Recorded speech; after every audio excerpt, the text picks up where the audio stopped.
Welcome students, welcome again to my another new lecture. I am Muhammad Tanbir Ahmed, lecturer, Department of Civil Engineering, World University of Bangladesh. In today's lecture, we will discuss about the following topics: atmosphere as a resource, types and sources of air pollution, major classes of air pollutants, sources of outdoor air pollutants, urban air pollution, and effects of air pollution. The atmosphere has the following composition.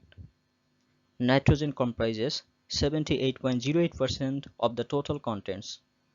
Oxygen comprises 20.95%, argon 0.93%, and carbon dioxide 0.04%.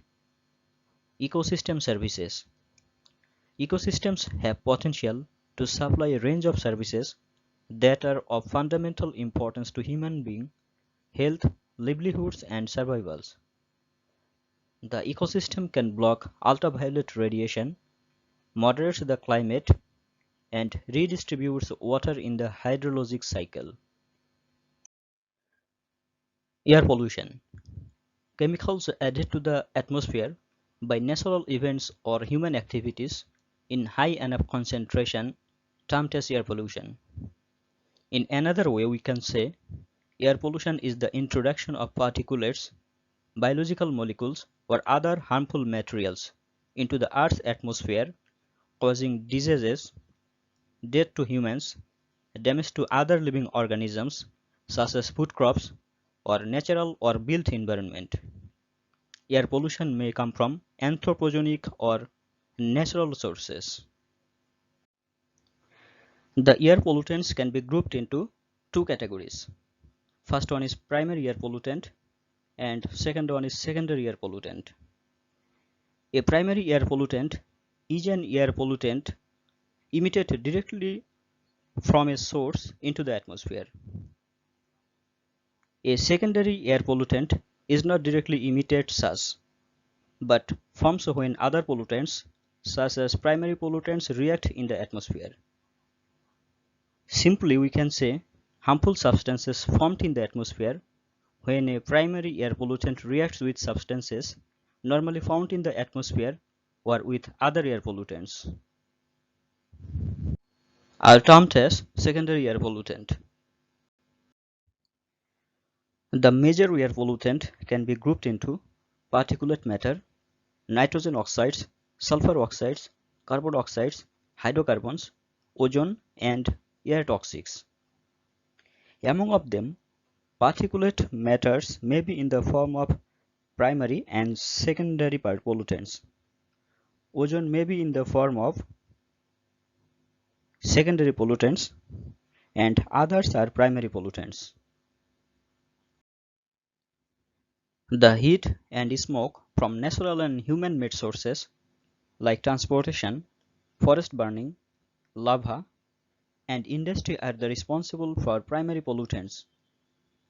Carbon monoxide, carbon dioxide, sulfur dioxide, nitrogen oxide, nitrogen dioxide, most hydrocarbons and most particulates matter are the examples of primary pollutants. When these primary pollutants react with each other, secondary pollutants formed. Nitrous acid, nitric acid, sulfuric acid, most nitrates and sulfate salts are the examples or sources of secondary pollutants. So from the above discussion, we can group the major air pollutants as particulate material, nitrogen oxides, sulfur oxides, carbon oxides, hydrocarbons, and ozone. Particulate material. Particulate materials, abbreviated as PM, are the term for a mixture of solid particles and liquid droplets found in the air. Some particles such as dust, dirt, soot, or smoke are large or dark enough to be seen with the naked eye. Others are so small that they can only be detected using an electron microscope.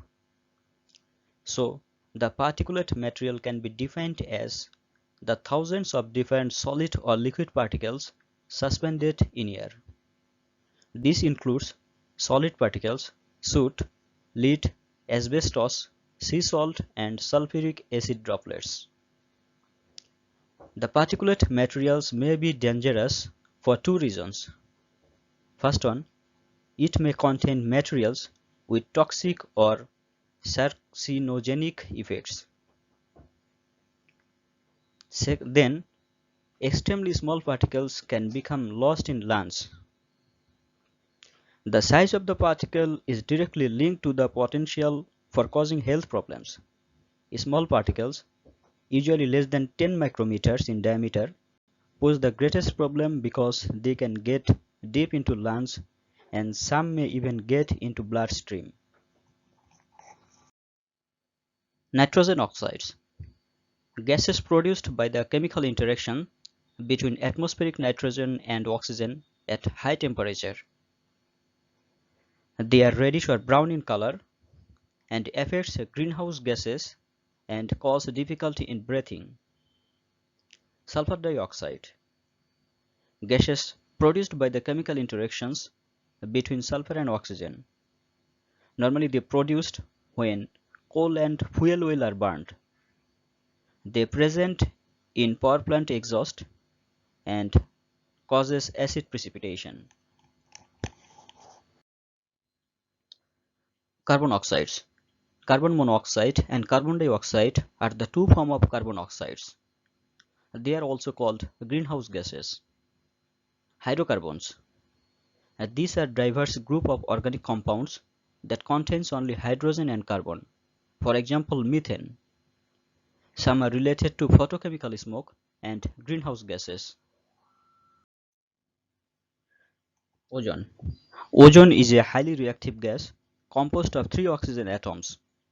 It is both a natural and man-made product that occurs in the Earth's atmosphere.